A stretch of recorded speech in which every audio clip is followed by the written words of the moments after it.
Well, good morning, friends. Welcome back to my kitchen.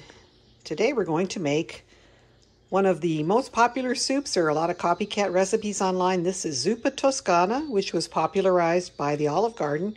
It's apparently their most popular soup, even though it's really not very authentically Italian, I understand. But what the heck, it's delicious and we love it. So the ingredients we're going to need is about a pound of Italian sausage. You can use sweet or hot. I'm going to use sweet because I want to control the amount of heat. I'll add my own crushed red pepper later.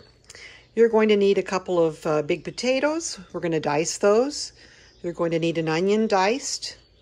You're going to need as much garlic as you like. They usually call for between 5 to 10 cloves of garlic. A 2 or 3 tablespoons if you have minced garlic will be good.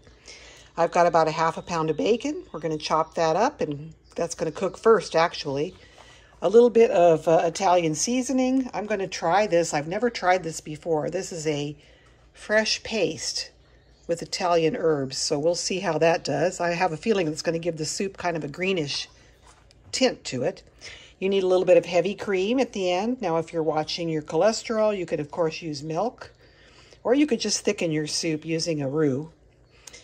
And we're also going to use my homemade chicken broth. I'm not sure exactly how many of these I'm going to need. I've got 6 pints ready here. We'll see how much I'm going to need. And then you're going to need some kale. If you don't have kale, you can use parsley. But kale is what's used at the Olive Garden, and that's what we're going to use here. At the very end of the cooking process, we're going to throw in some Parmigiano-Reggiano. And that'll help thicken it and give it a nice cheesy flavor. So let's get everything prepped and ready to go. We'll get our mise en place, and then we'll be back.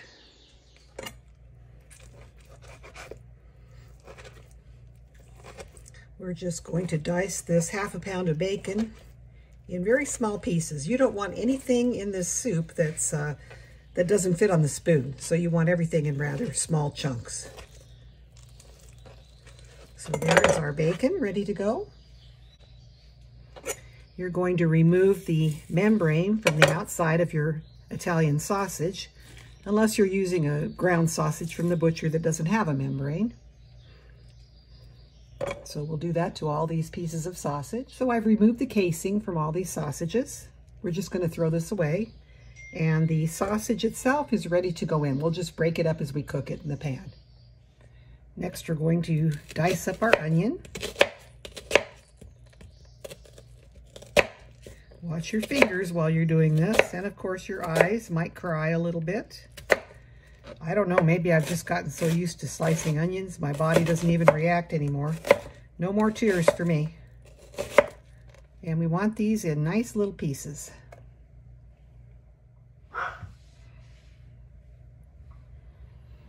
Okay, we've got our diced onion, one nice big onion. And you know how it is when you make soup. You can use a lot of your leftover things in your fridge. I happen to have a leek left over, so I washed it really well. It's got a nice oniony flavor, and we're going to add that too. That is totally optional, and it's not traditional in this soup, but since I have a leek I'm going to use it. I've got about 4 or 5 cloves of garlic here. I just cut the root end off. And I'm going to just smash those, and those are going to go into the soup as well. You smash them like that, it's pretty easy to get the papery outside off.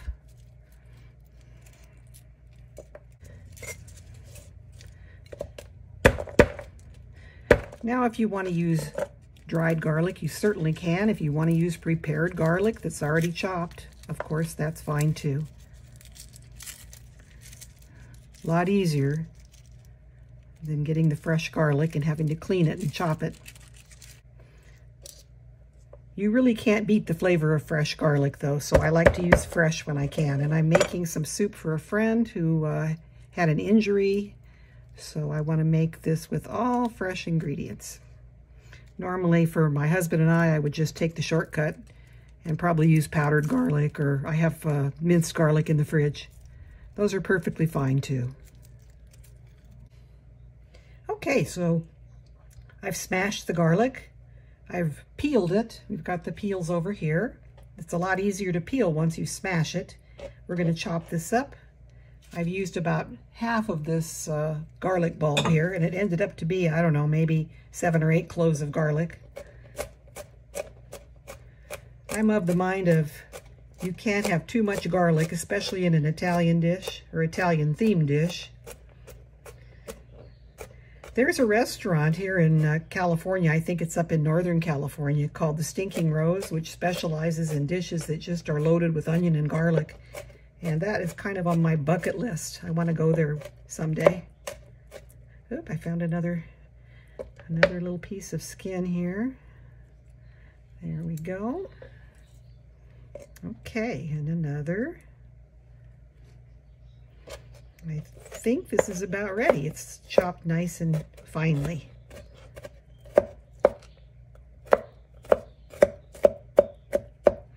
It smells so good.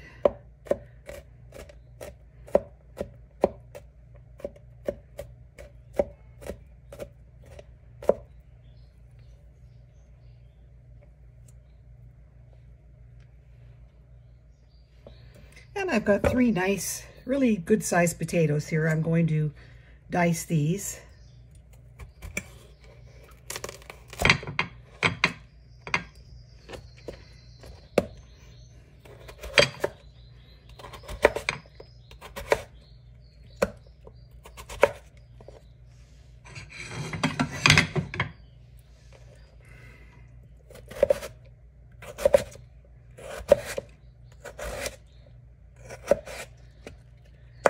Like I mentioned earlier, you want everything in small bites that will fit on your spoon.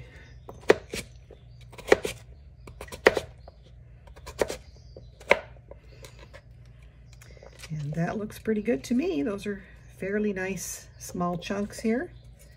Enough that they're not going to cook away into nothingness, but small enough that they'll cook quickly. And they're nice and small enough that they'll fit on a spoon. So let me get the other 2 potatoes sliced up here. We've got 2 more to go, so we'll come back when those are finished. We're on our 3rd potato here. You know, I think you could get by with potatoes not even being peeled. If you want to leave the peels on, that would leave a little more nutrition.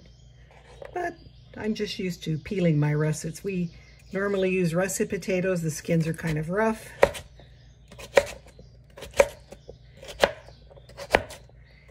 And then once we get everything chopped up for the potatoes, I'm going to keep them in some fresh water here so that they don't turn brown while we're waiting to cook the other ingredients.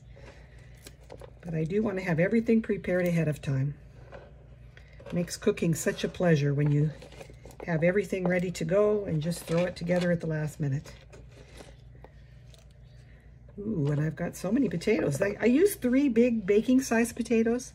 You could use 4 or 5 or even 6 smaller potatoes if you don't have the big huge ones. And I'm going to have to add a little more water. But look, this is about, how many cups is this? This is a 4-cup bowl, and I've got an overflow here. So it's about 5 cups of chopped, diced potatoes. I am going to use my Instant Pot Dutch oven. This is an electric Dutch oven, but you can cook this on the stove top, of course. Now you just want to put your heat on a medium high. You don't want it on super hot. I'm turning my Instant Pot Dutch oven to sear saute mode, and this is going to heat up. And the first thing that we're going to put in there is our bacon. While we're waiting for this to heat up, I'll just show you my Instant Pot Dutch oven. Of course, you can do this on the stove in a frying pan. Make sure it's got enough room for all the final ingredients because this is a 1-pot meal. The only thing you might have to do is remove some of the bacon grease if you have a little bit too much fat in the when you're grilling it, when you're frying it. This is pretty lean bacon, so I don't think I'm going to have that issue. I always pick out the leanest bacon I can find. So we're preheating. Once the pot is preheated, we'll be able to add the bacon. Okay, our pan is preheated. In goes the bacon.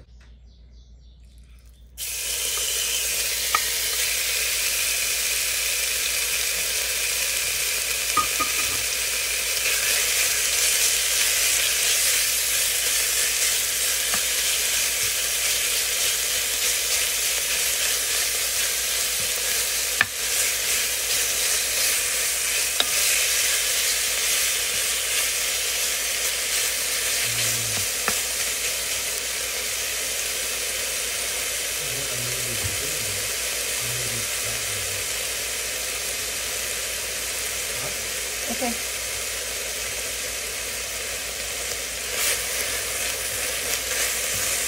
I've been stirring and frying this bacon for about 10 minutes. It's starting to get crispy. You can make it crispier if you would like to. I don't want it to be too overly done. The next thing we're going to add is our sausage.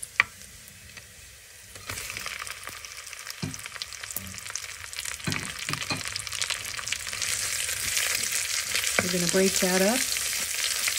You don't want big chunks of anything.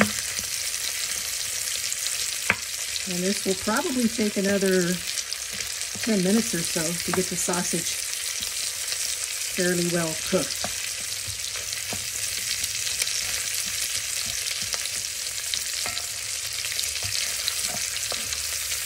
So just continue stirring and cooking and mashing up that sausage into smaller pieces.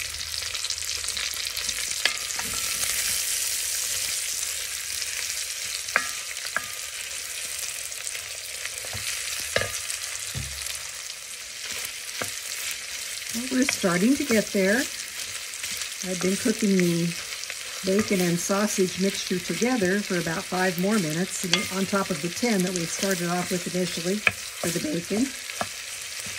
This is Italian sausage, which is good because it's got a little bit of the Italian herb flavors to it.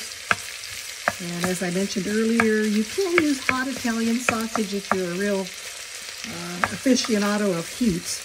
But I like to control the heat, and I like slightly less than many other people. I don't usually buy hot Italian sausage for anything. So this is sweet Italian sausage. And you have to continually stir this while it's cooking, or else it will, the sausage will turn into big chunks instead of small little pieces. And what we want is small little pieces. We don't want any big chunks of anything in this soup. We want this nice and crumbly. And we are almost there.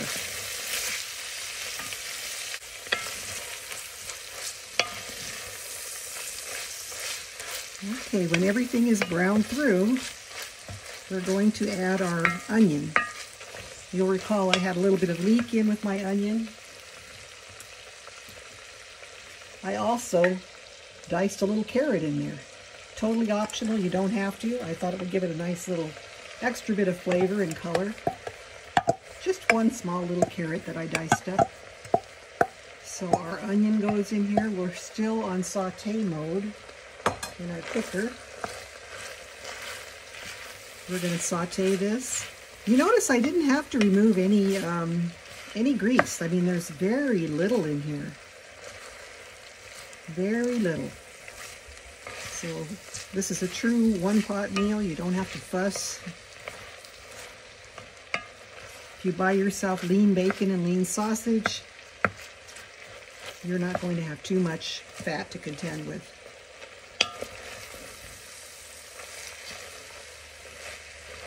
So we're going to keep frying this over a medium-high heat until the onion softens a little bit. Gosh, this really smells good, guys. Really smells good.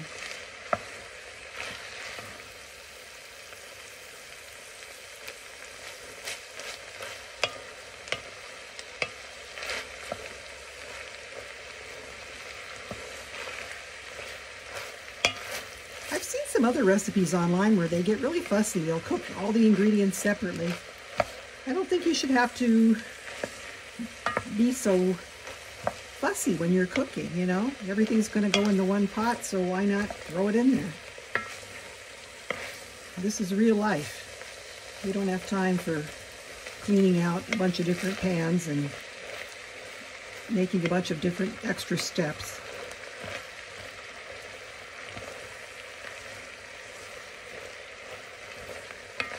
And the onion is starting to soften. Everything will cook a little more as we're going to add the potatoes in here and let it all cook with some broth, and everything will finish off cooking, but you just want to soften your veggies a little bit.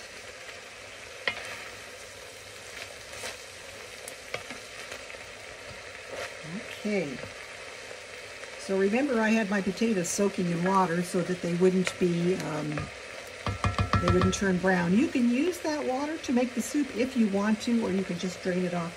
I'm going to opt to drain off the water and discard it, and I'm going to use my chicken broth. I think that'll give this a little bit more flavor. Next, we're going to add our garlic. It's like about 2 or 3 tablespoons of garlic, or I used, I think, about 6 or 7 cloves of fresh garlic. That you throw in at the end. You don't want garlic to cook too much, because it cooks off its flavor very quickly. So that's kind of what we add at the end of the vegetable frying process here. And we're going to just continue until we can kind of smell the garlic, which means it's starting to release its fragrant oils. Oh yeah, there, I can smell the garlic. So now it's time to add our potatoes. I pretty much drained them off. We've got about 5 cups of potatoes there. If you like a thicker soup, you can use that water that the potatoes were sitting in. That has a lot of the starch. And now we're going to add our chicken broth. I've got pints here, so this is 2 pints or a quart. Oh, that looks like it's getting to be. I'm not going to probably need too much. I have opened 4 pints here, and I think that's going to be plenty. Okay.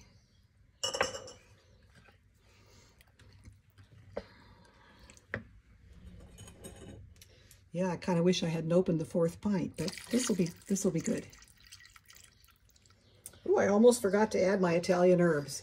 This will be a new experience for me. I've never used this before. I was watching another cooking channel and the guy was recommending it, so I thought, well, let me give it a try. I love Italian herbs, and I have some fresh in the yard, but I don't have basil. You know, that's kind of seasonal. So I just thought I'd give this a shot. So let me squeeze a little bit of this herby paste in there. What is that, about a tablespoon or so? That smells good. Okay, let's see how that does. Like I said, I think it's going to kind of give a green color to the soup, so that'll be interesting. Waiting for this soup to come up to a boil.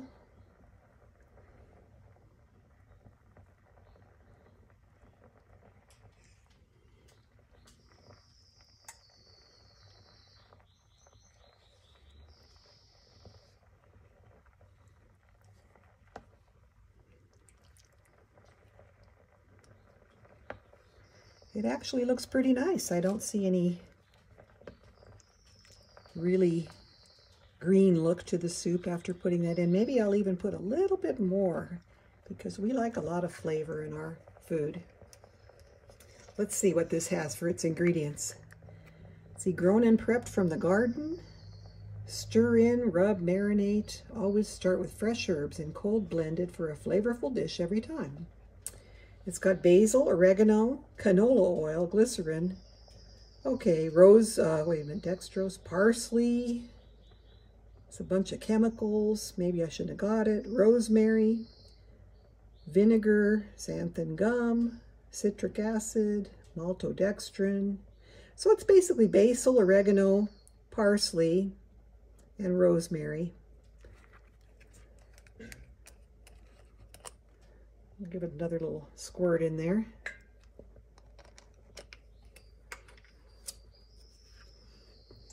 So what did I use? Maybe a couple tablespoons of the herbs.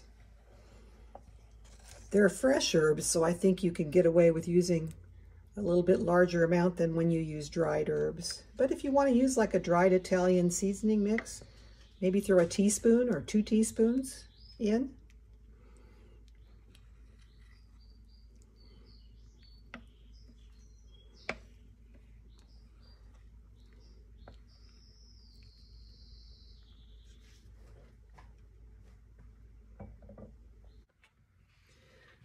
So while our soup is coming up to a boil, I'm going to start getting the kale ready. You just strip the kale from its stem. It's pretty easy to do. You don't want that middle stem in there. And then we're going to chop these into small, tiny pieces.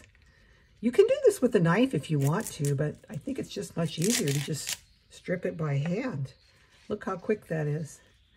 I did this once before and I used a knife and it took me forever. Well, here's one that's, or just, you know, just peel it off the central stalk there.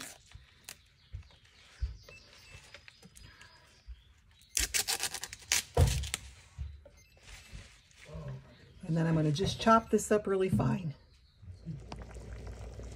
Okay, the soup is boiling. Now we're going to turn it down to a simmer and just let it cook for about 10-15 minutes.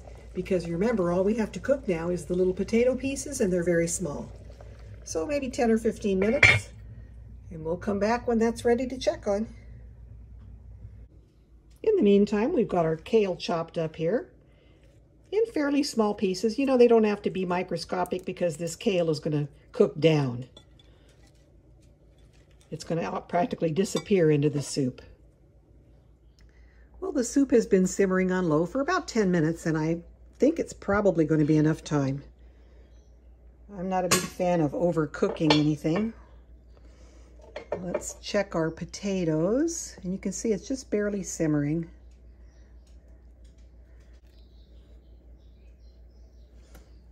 Okay, I've got a nice big chunk of potato here. Let me test it for doneness. It's done.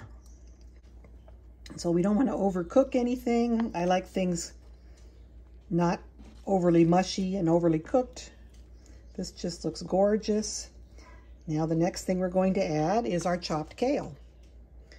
I washed the kale, stripped it of its main vein, and then chopped it up pretty finely. It looks like a lot, but wait till you see how it kind of disappears into the soup.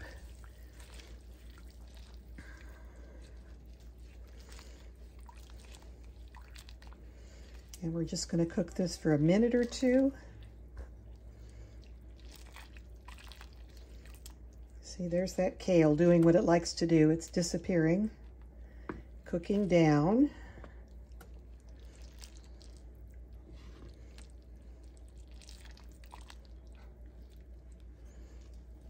I have to say, I really like the consistency of this soup.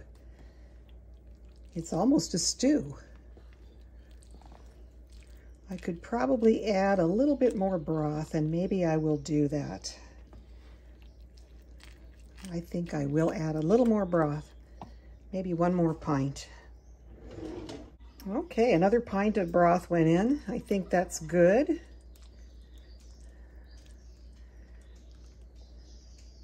I've still got the heat on this soup, so we'll make sure to bring it back up to temp. And I gotta say, that looks pretty nice. Now there's only 2 ingredients left.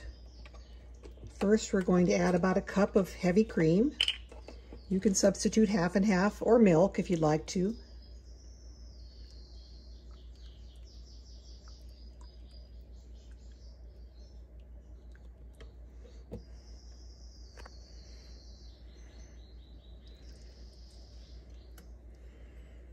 And again, the cream is cold, so I still have the heat on my soup. I'm going to just bring it back up to a simmer again. This is really wonderful looking. Looks so good once the cream goes in. And then to help give it a little substance, we're going to put our Parmigiano Reggiano. I'm going to put, let's start with a 1/2 cup and see how that does. Okay. Let's get going with the Parmesan.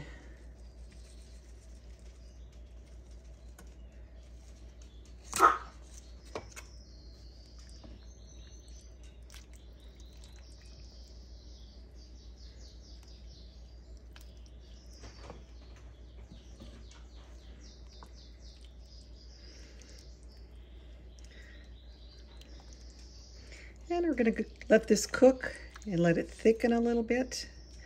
Gosh, I guess I should have chopped the kale a little bit better than I did. I was in a hurry, what can I say?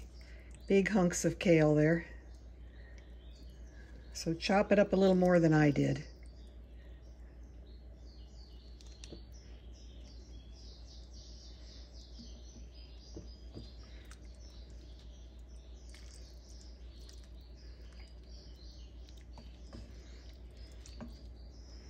I'm going to put a little bit more Parmesan in the soup. I'd say probably about a cup in total. 3/4 a cup to a cup. And that just helps to give a little more substance. It won't be quite such a watery broth. And that looks delicious. Delicious.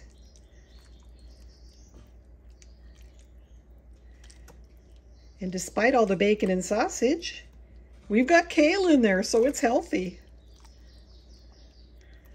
At least we can tell ourselves that.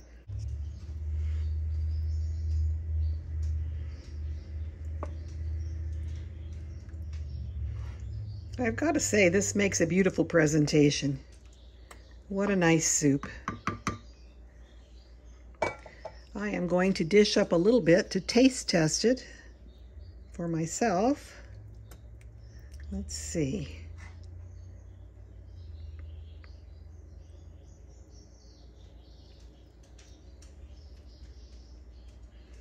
A little more broth. I may need to add salt or spices. Okay, let's give it a try.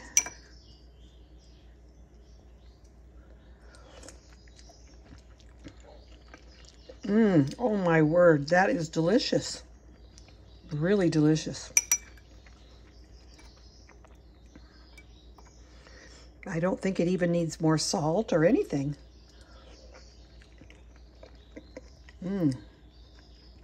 Very good.